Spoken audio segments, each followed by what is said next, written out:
kabataan, naniniwala ako, hindi sapat ang isang ayuda, ngunit ang solusyon sa kahirapan ay edukasyon at kahirapan.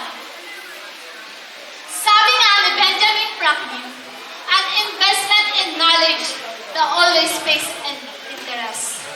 Plano kong magsagawa ng isang community talks workshop tungkol sa pag-iipon, pagnenegosyo, at pagplano paggawa ng magandang kinabukasan.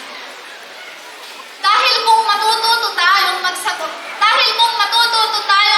maging wais sa pananalapi, magiging maunlad ang ating kinabukasan at ang ating barangay ay magiging bukas sa kinabukasan. Thank you.